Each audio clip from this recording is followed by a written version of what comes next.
Welcome to another episode of Aliyah Money Talks, brought to you by Blue and White Finance. I'm excited to have on the show today a long-awaited guest. Reuven, I've been wanting to get you on for a while. We've talked about this for probably over a year now. Reuven is an algorithm developer, a brilliant writer when it comes to Israeli finance. I'm going to be sure to share lots of his work under this video for you to read, for you to dive deeper into everything that we're saying. Reuven, before we get into the guts of this, why don't you introduce yourself? Tell us about your experience, your Aliyah journey, and we'll go from there. Sure. So I'm Reuven Shirazi, as mentioned already. Made Aliyah now nearly 8 years ago in 2016. And I went straight into tech basically before making Aliyah, knowing that, well, I'll go back a little bit even further. Just before making Aliyah, everyone told me that it's so difficult to get by in Israel. That's the number one thing that Olim struggle with. Financially, I'm referring to getting by. And it's very important to set yourself up for financial success. So it was already back in England I started working in tech because I heard that that was a prosperous field in Israel. And that was the industry that I went into here. After making Aliyah, I did a bit of Ulpan. Then I tried starting a business, doesn't matter, didn't work. And then I got a tech job. I've been living in Tel Aviv the whole time, pretty much. Live with a couple of flatmates and a dog who maybe we'll hear in the background occasionally. And as for the personal finance side of things, so I mentioned that everyone told me about this personal finance being like a big challenge. I think that I kind of went a bit overboard and read excessively about these things, trying to really overcompensate and make sure that I was sorted. And suddenly one day I just realized that I'd accumulated a lot of knowledge on this matter and wanted to pass that on to other Olim, because indeed it is a reason why Olim end up leaving. In many cases they feel they're financially strained. It's a reason why native Israelis leave as well. And I wish that that were not a reason, because I think that it is possible to get by quite well in this country, and for that at least not to be the obstacle.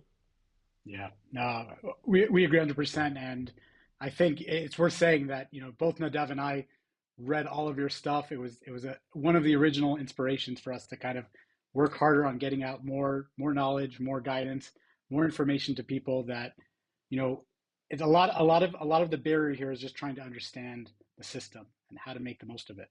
And once we get that down, we can really be successful here. And we've seen so many people do that.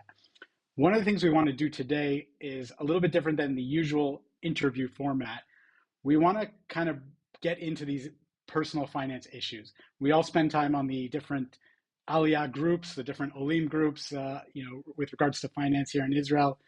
And we uncover a lot of these topics. And there's certain dogmas, there's certain beliefs that are held, that are basically, assumed to be fact no matter what.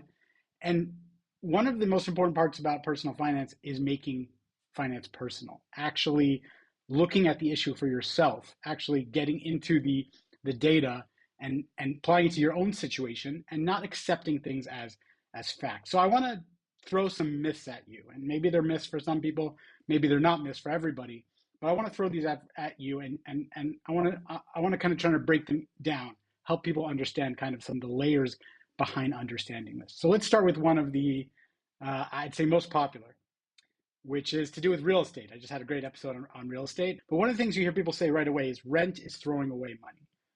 Give me a little background. Is that true? Yeah, so it's funny. This is definitely a very pervasive myth. Perhaps even more among native Israelis than among Olim.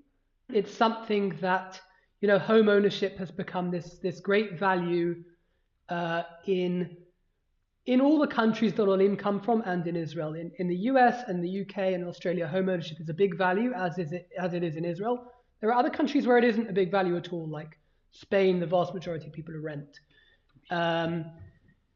It's funny that people say rent is throwing away money, because it's something that people don't apply to almost any other field in life. If I buy lemons instead of owning a lemon tree, I'm usually not saying that's throwing away money. I've never heard anyone say that it's throwing away money to rent a plane seat, to buy a plane seat to fly to England rather than owning their own plane.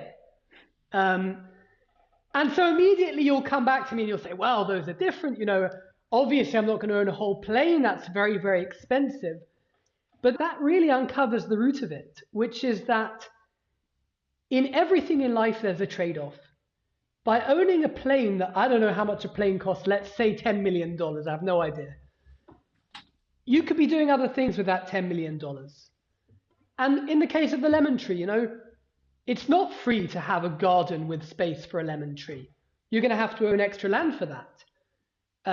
And you could do a calculation and find the return on investment of that land. And maybe it will prove incredibly profitable to own a lemon tree or a plane. If you're flying 24/7, then maybe it is worth owning your own plane. And maybe it won't prove profitable. So these things are not binary, they're not 0 or 1. It's a trade-off. And the same thing goes for housing. Even though everyone has to have housing, and you live in your house all the time, market conditions can be such that renting is not necessarily a bad financial decision. And I'd just like to add to that, because there's a lot of sort of, shall we say, intergenerational gripes that go into this, and politics and socialism as well. I want to talk a little bit about why I'm comparing rent to lemon trees or plane seats. Building a building isn't free. Maintaining an apartment isn't free. Land itself isn't free. And all the other systems that go into an apartment are not free. So someone had to pay for the apartment. When I'm paying for rent, I'm clearly not pouring money down the drain, because I'm getting a really big service in return, which is housing. I could indeed insource that. I like this term, insourcing. Because I rent, I'm outsourcing the housing services to someone else. But I could insource that and own my own place and be in charge of the maintenance and so forth. It's a dry financial decision. It's actually not a dry financial decision. We'll get to why it isn't in a moment, I'm sure, a bit later. Some considerations, everyone's aware already of the desire to settle down, etc. But looking at just the finance, so we're comparing like for like, it's a dry financial decision. Yeah. So if we unpack that a little bit further and we looked at alternatives, somebody said, I'm trying to make a decision between putting money into buying an apartment or investing it in the stock market. I think it's a pretty common accepted fact that the stock market underperforms Israeli real estate, that nothing really outperforms Israeli real estate. Is that a fact? How about you break that down for me? So I'll agree that it's a matter of fact, but I won't agree that it's true. Okay. I think that this myth has been really exacerbated by the last, since 2019, 2019 to say 2009, to 2021, has had these super high returns on the Israeli real estate market. So much so that even just sheer value, the capital value of the apartments, has gone up by something like 7 or 8% a year. It's absolutely crazy.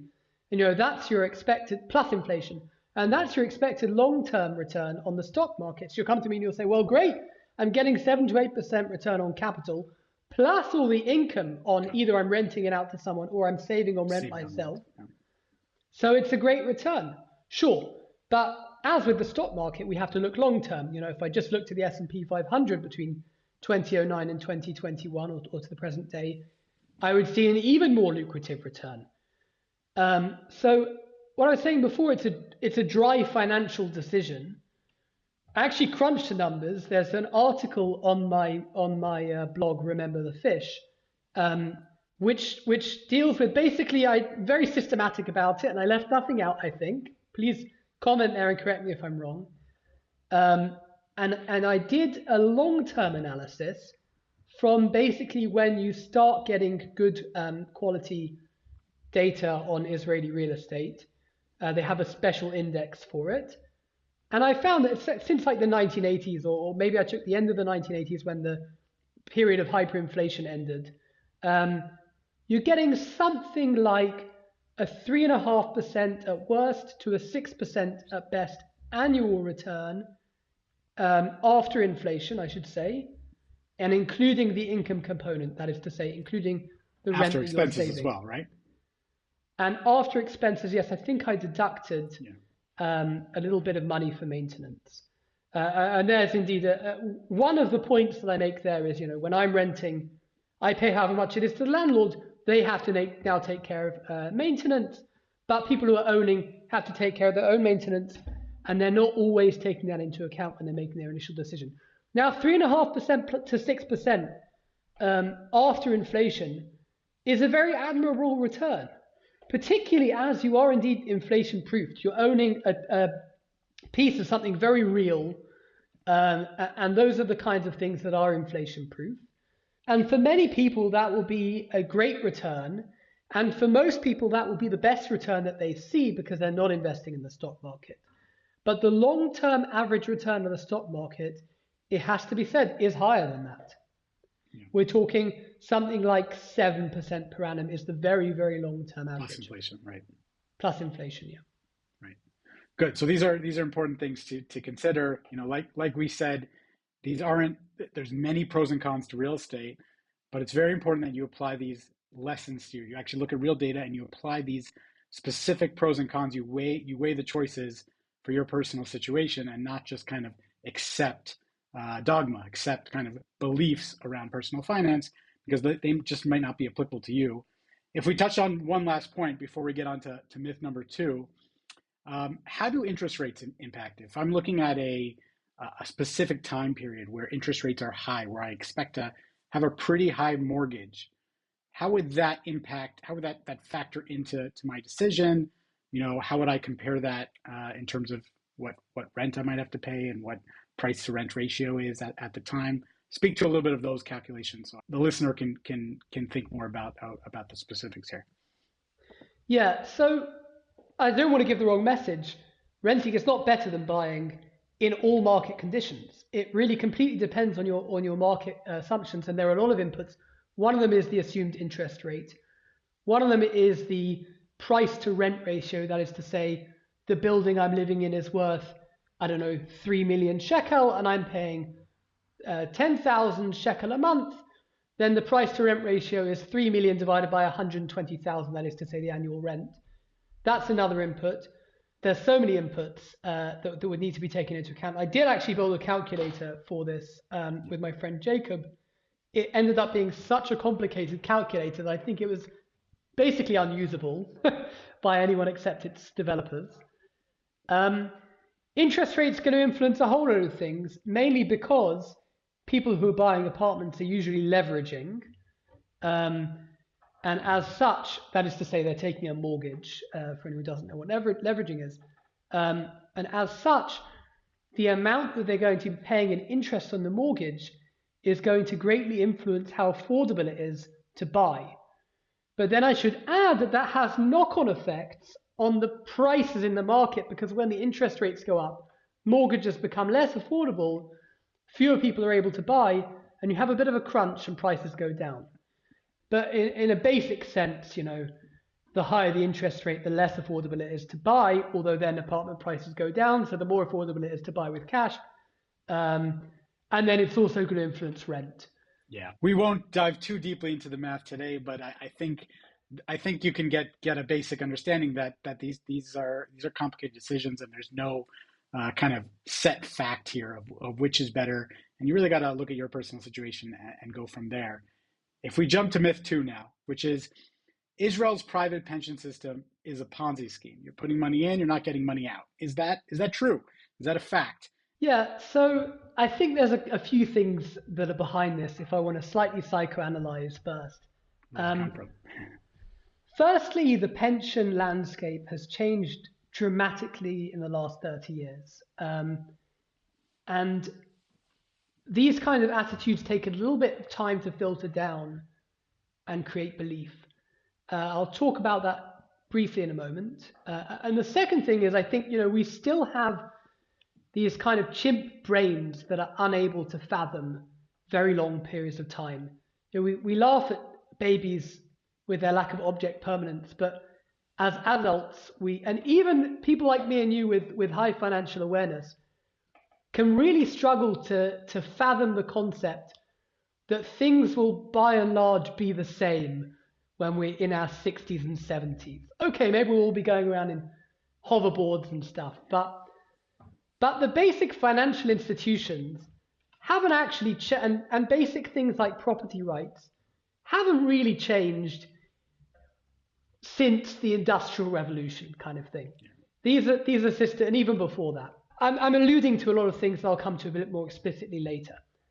So firstly, how has the pension landscape changed, and why does that impact how I'm referring to whether it's a Ponzi scheme or not?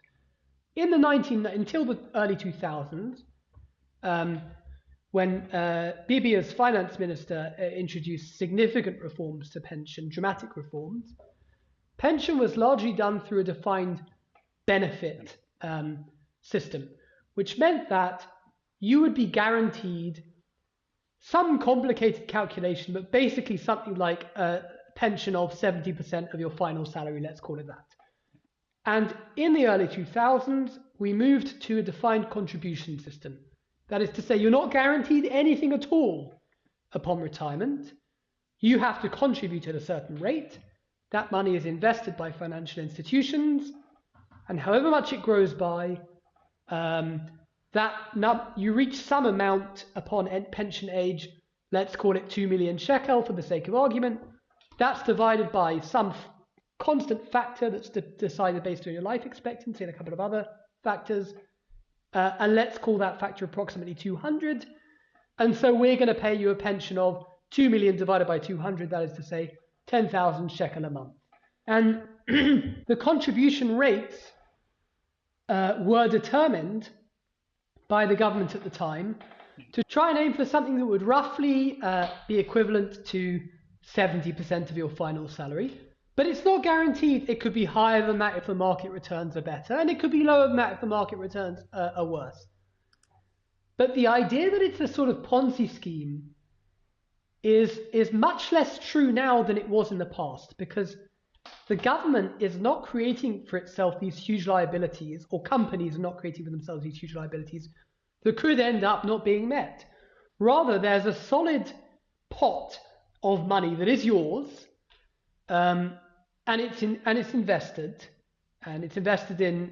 in reasonably decent things, stocks, and later on they move it more into bonds, more into solid tracks, so that you don't have big volatility towards the end of as you approach retirement age. And that money is real, and no one can really take it away from you. In theory, the Knesset can pass any law that they want, but in a property respecting democracy, basically a capitalist democracy, I think it's exceedingly rare or extreme that they would ever raid personal accounts. It's the equivalent of them passing a law that they're just going to take money out of bank accounts. And I don't think that's really ever happened in stable Western democracies like Israel, the US, or the UK. Maybe you claim it's not quite as stable as those. It did happen in Cyprus back in the credit crunch, but it's very rare for that to happen. And pension, I would say, even less likely for it to happen, because as soon as we're talking about pension, people get very emotional about that.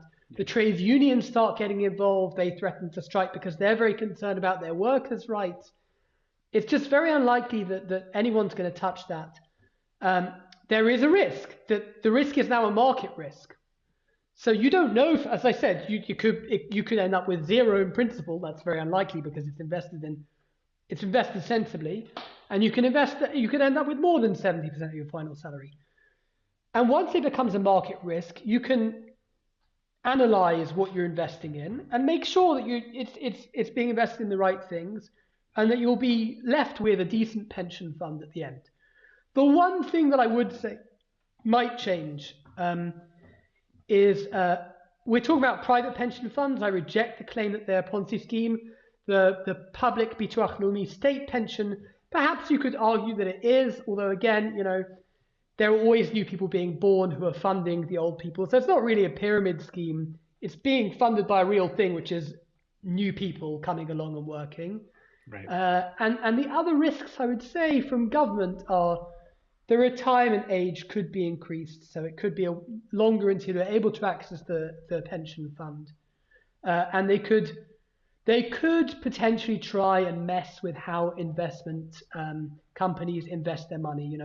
There's been a lot of talk over the last few years of opening up the option for investment companies to invest in Israeli infrastructure, but you have a fair degree of freedom Control. in control exactly over your fund. If you don't think that that's going to give you good return, stick to one of the S&P 500 tracks or the stock tracks or the bond tracks if you are really skeptical. Yeah, so I reject the claim that it's a Ponzi scheme or a pyramid scheme. Okay, good. So what tips would you have generally as far as somebody who's looking to maximize their pension? They understand that it's their contributions that matter and it's their returns that matter. Ultimately, what general tips would you have? And obviously, I'll be linking to all your very long guides on this subject. Very comprehensive. Yeah. So it's good you said general tips. I can only really give general tips because, as with the housing, these things can end up being quite personal. Pension is also mixed in a lot with insurance, particularly against the event of you losing the ability of work to work or your death. Obviously, it's worth speaking to pension agents and insurance agents for more serious and personalized tailored advice. But if we're looking purely at maximizing returns, which I'm sure is of great interest to most people because they'd like to have as big of a pension as possible, one big thing is making sure to keep your dmei nihul, that is to say your annual fees and your deposit fees, as low as possible. And as a rule of thumb, as you're starting off depositing to your pensions, you're entering the world of work, the deposit fees are going to make the most difference because you have a very small pot, and you want to try and keep those below 1%.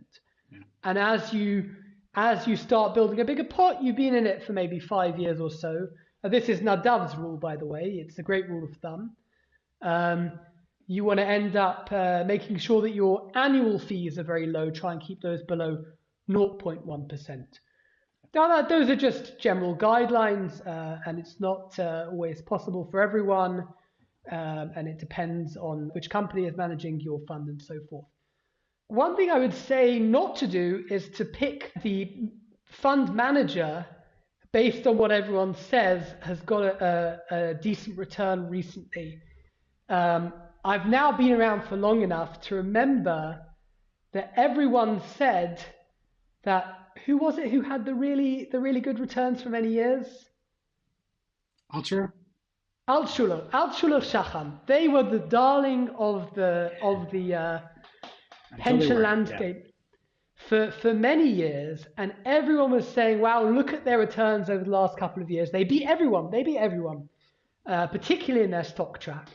And people were switching over to them. And in the last, I don't know how long, couple of years now, they've really disappointed. They've been among the lowest performing. And even back then, I was saying, don't just jump to the one who just had the better return, because the same thing has happened with another company just before that. It's such a cliche, but past returns are not a clear indicator of future returns. Past performance, as they say. You take the case of Altshuler Shacham. I think they even said that they'd heavily invested in certain Chinese stocks, certain growth stocks as well. And yeah, of course you can get very high returns when you're slightly less diversified, and it appears that it's doing really well. And if I'd only invested in one stock, then I could get super high returns and then really, really big drops. So don't pick a fund manager based on that. And almost to the point where if a pension agent recommends a fund manager based on that they've had good returns recently, I'm almost like firing them on the spot. Yeah, you just hit on myth. Let's call it 2B. We see so often especially when it comes to active investment funds, that the past 5 years tell you nothing about the next 5 years. There's almost no correlation. What you have to understand is, what are you investing in, and why do you expect to return more in one place or another? But just making a decision based on the previous 5 year returns. And again, there's so many people that are saying, just look at who performed the best recently. It's really often a meaningless stat. It doesn't tell you anything about going forward. Exactly. Or to put it more accurately, you know, maybe on the off chance it could just be that you have happened to strike upon the genius fund manager who does really know what he's doing and is going to continue getting you great returns. But chances are that's not the case because, you know, I'm sure your viewers have already been exposed to statistics of actively managed funds not beating the passive funds 80% of the time and so forth. So the chances that you've hit on the right one with your minimal research and not even knowing the fund manager personally are pretty slim. And just to return to what you were saying about the actual content or track, if we will, of what's being invested in, that's another thing that I was going to say is important. So we've got the domain rule is important, fund manager is important to not focus on, and the track that you're investing in is important because with investments, there are no free lunches. The reward is proportional to the risk. We see that, of course, with other asset classes. So stocks have the highest risk, that's a known thing, and as such, they have the highest return in the long term. Bonds have a lower risk, and they have a lower return. So then you need to ask yourself, well, what am I going to invest in? And if you're young and have a long, long time until retirement age, we're talking 30 plus years. So if retirement age is about 67, it's technically going to be 65 for women, but I'm going to assume that it's 67 for women as well, because by then they'll probably increase it. So until something like age 37, you're definitely going to want to be on a very aggressive track, stocks track, so that you can get the highest long-term return because you can afford to ride out the highs and lows of the market. You're not just riding them out, you're also dollar cost averaging because you're being forced to contribute into the pension. Dollar cost averaging, I won't bother to explain it right now. Worth Googling the term dollar cost averaging if you don't know that term. You're being forced to contribute every month, and as such, you're going to get the average long-term return. I'm not going to pick on 37 as the tip over age because you've still got another 30 years. You know, even probably into your 50s, you want to be still relatively aggressive. Then towards retirement age, you're probably going to want to, assuming that you are planning to withdraw a Kitspa monthly annuity, you're going to start wanting to move to more solid tracks with stable returns like bonds. Yeah, it makes sense. Just to summarize, pension is not a Ponzi scheme. It's, you know, what really matters is keeping your fees low, making sure you're contributing, making sure your employer is contributing, and making sure you choose the best track for you with the highest expected returns, assuming the risk that you can live with and sleep with and feel good about and feel comfortable with. Yeah, and just one more plug, not that I make any money from it, but I really recommend reading my comprehensive guide to pensions. I think it is pretty comprehensive. I really tried to cover all the main aspects. Take you, I don't know how many, few small hours to read, and it's well worth it because these things really, really compound into millions of shekels. Nadav posted something on LinkedIn where he saved a guy basically $1 million shekel at the point of retirement. Yeah. And that's one of the most well-paid few hours of your lives that you will do. I think. I agree, 100%. Everybody should definitely read this guide and spend the time. And your pension is probably, you know, very often for people in Israel, it's the most important investment you have. It grows very large over the course of the average employee's career, and it's something that will make a very significant impact to your future. Spend a little bit of time today, you will be very happy for it 20, 30 years down the line. We can pretty much guarantee that one. Let's talk about myth number 3. We've all heard the joke about 100,000 times. You got to come to Israel. You want to be a millionaire, you got to come to Israel with $2 million, right? Everybody's heard that joke. It's still not funny, but why don't you break this down for us? Is it impossible to make a good living in Israel? Yeah, so there's obviously, when we're talking about cost of living, there's two sides of the equation. There's how much things cost on a nominal basis, and there's how much you can earn. And so really the cost of living is, you know, the ratio between the two, or perhaps the difference between the two. How much you're able to afford with your earnings. And so the thing that everyone says about Israel is, it's a rope that's burned at both ends, or we get the worst of both worlds. Everything's more expensive than it was in America or England on the nominal prices, and the salaries are low.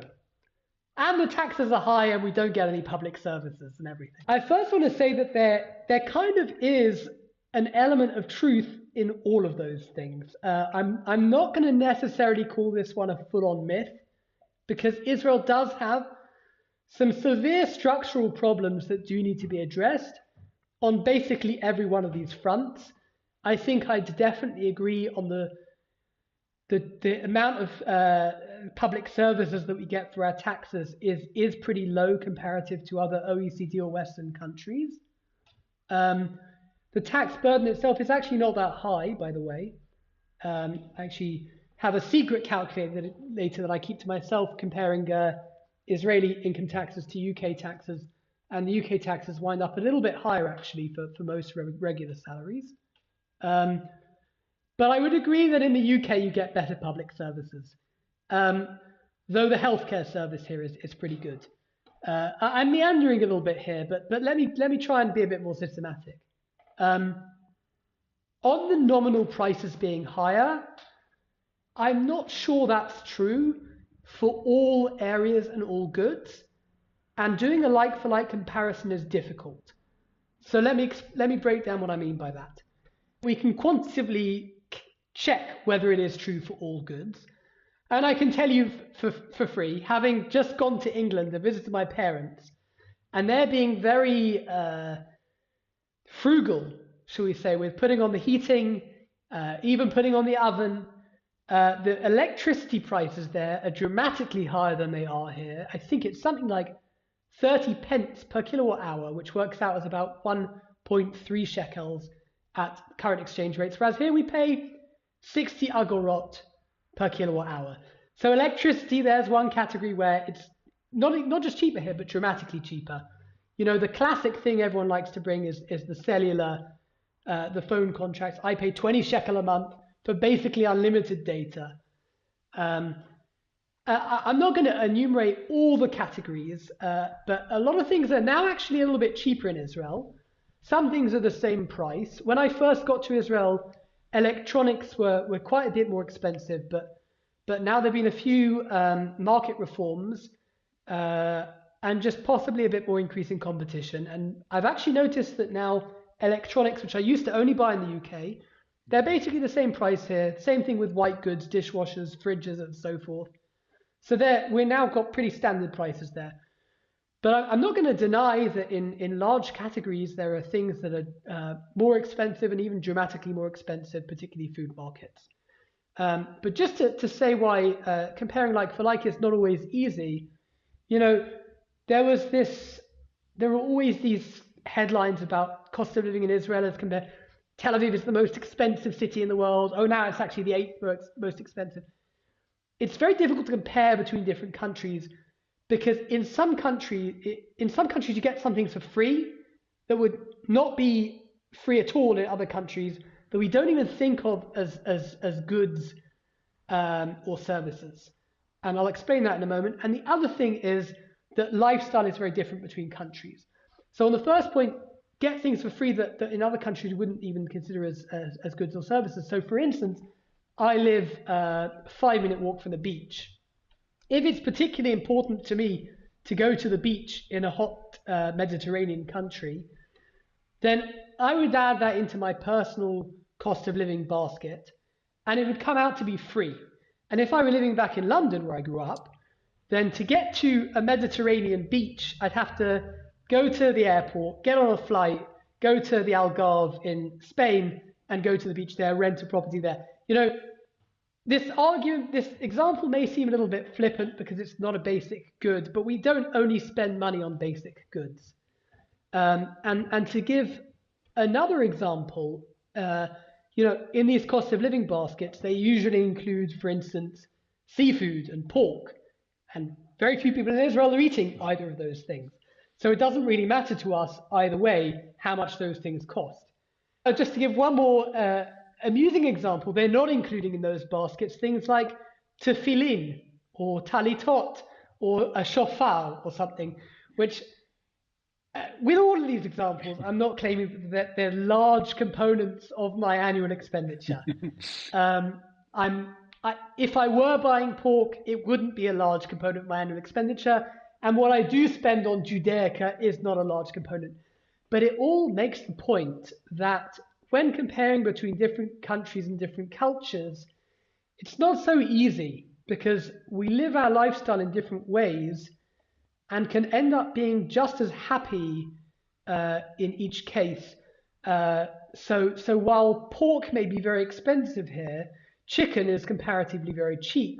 And what you really need is the protein and not the specific animal. Obviously, there are vegetarians as well. So when it comes to cost of living, and I'm sorry I'm dwelling a lot on the nominal prices phase, I'll come to employment in a moment. You really have to ask yourself, what's my personal basket of goods? And the same thing applies when you're measuring inflation as well. Yeah. Not what people spend on average, what's my personal basket of goods? And just to give one more example, a big example a lot of religious Jews bring who made Aliyah here is the cost of schooling, the cost of religious Jewish schooling, which is a really massive expenditure that people in the US are having to spend or feel they have to spend, and people here are not. So I think I've somewhat addressed again, on the nominal prices, not quite a myth, but there is some element of mythicism going on there. On the employment, of course, it depends what you're comparing to. And I have quite an easy time answering this because I made good decisions early on that have meant that I'm in an industry that's doing very well and enables you to have a strong income. High tech, of course, everyone knows is the big exception to the Israeli low salary phenomenon. And I would even add to say that my salary here is higher than it would have been in London. It's not quite as high as it would be in the US because the US has particularly high tech salaries. But basically, with respect to everywhere else in the world, Israel has among the highest tech salaries outside the US. I'm actually profiting having made Aliyah. So I didn't need to come with the 2 million to make $1 million here. Anyone who is dynamic enough in their mind that they feel that they can make a career switch and seek out a higher salary because they feel the need, there are many opportunities to do that in Israel, particularly in the tech industry. And I just want to add a little bit of I'm quite libertarian. I do want to say that I think, when you go into a shop and you see something that's expensive and you can get it elsewhere for cheaper, you don't feel that you owe the shopkeeper to buy that particular good. And yet, when it comes to labor, people feel that they're kind of owed a high salary for some particular field of work because they feel, in their view, it's very valuable. When the shopkeeper's view, that's a valuable good as well. No one owes you a high salary for your labor. Your labor is a market good, same as any other, and you need to keep yourself adapted to the market. And in tech, by the way, this is true as well. You're constantly having to stay on top of the latest developments in tech, and if you don't, you fall behind. And it's your responsibility and no one else's to make sure that you are keeping up with what the market demands, and the signal of what the market demands is the price, is the salary. Just to touch on a few other topics surrounding the salaries and the price of labor. One thing people do neglect to note when comparing salaries in Israel to the US or the UK or Australia is there's also the Keren Hishtalmut and the pension, a pretty generous benefits. And in most professional jobs, you're going to get a Keren Hishtalmut. The pension is, of course, compulsory in all jobs. And those are adding something like 20% on top of your salary. And when you look at these international salary comparisons, that is to say 20% that's paid by your employer on top of your salary, that's all tax-free. When you look at these international salary comparisons, they're not taking that into account. So the situation here is a little bit less bad than people make out. And there are, of course, other professions with pretty decent pay. You know, there's a bit of a myth around doctors' pay that kind of is based on statistics from maybe 10 years ago when they didn't earn quite as much. That has actually dramatically improved from the perspective of doctors, I should say, has improved over the last 10 years. I can bring statistics about that, but I don't have them at hand. I say from the perspective of doctors, from the perspective of the customer, which is me, who's ultimately paying for this through my taxes or through private health insurance, that's actually a bad thing. So I actually find it quite funny when people, again, this is my slightly libertarian lilt. I find it quite funny when people complain that, oh, doctors and teachers are underpaid. They say, well, you're going to have to pay them the extra money you're proposing to pay them. I think when it comes to all these myths, the key with finance is to keep a fairly cool head, because it is a quantitative field, mostly.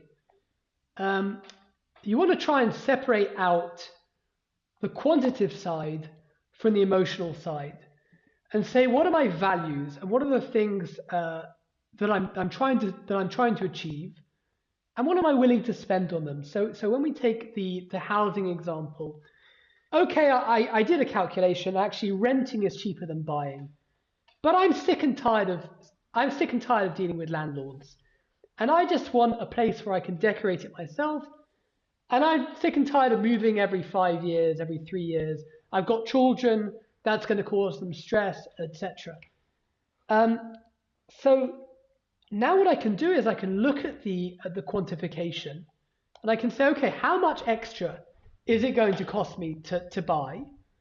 And say, yes, that is worth it for me. No, that isn't worth it for me. Now, I've come to that decision about an airplane. I thought about buying my own airplane the other day, so I can fly over to other countries. It's not worth the extra cost, so I don't have to, so I can skip the line at passport control and not have to wait for the pilot or whatever. The same thing for apartments. The same thing for jobs. I happen to like working in tech right now, but perhaps you're a teacher, and teachers have a very low salary in this country, I'd agree. You can look at that and you can say, well, you know, I teach chemistry. I have the ability to go into tech. Let me quantify what my loss would be of a year of doing the hasava, the career switch to tech, and the gain would be after that. And is it worth my ending the teaching, which I'm so passionate for that eventual gain? And so it becomes it's a kind of a muscle in your mind of being able to make these calculations of what's my quantitative gain or loss, and what's my qualitative gain or loss, and is the qualitative gain or loss worth it for the quantitative gain or loss?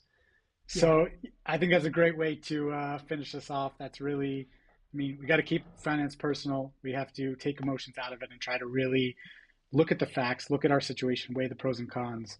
Don't accept just because somebody says it with a lot of conviction on the internet, that means that is right for you. Try to really think about these decisions and apply them to yourselves. People can't succeed here in Israel. People can do well in Israel. People can thrive here. Really, really appreciate, Reuven, you taking the time and going through all these different topics. This was super interesting. We're definitely going to do more of these. We're going to get Nadav on the show also to do a kind of panel discussion at one point. Just listening to you guys debate is always interesting to me. I love to learn from you guys. So we'll wrap it up here. Thanks again for coming on the show. My pleasure. This was fun. Yeah, this was great. Be sure to check out a lot more on bluewhitefinance.com, and we'll see you on the next episode.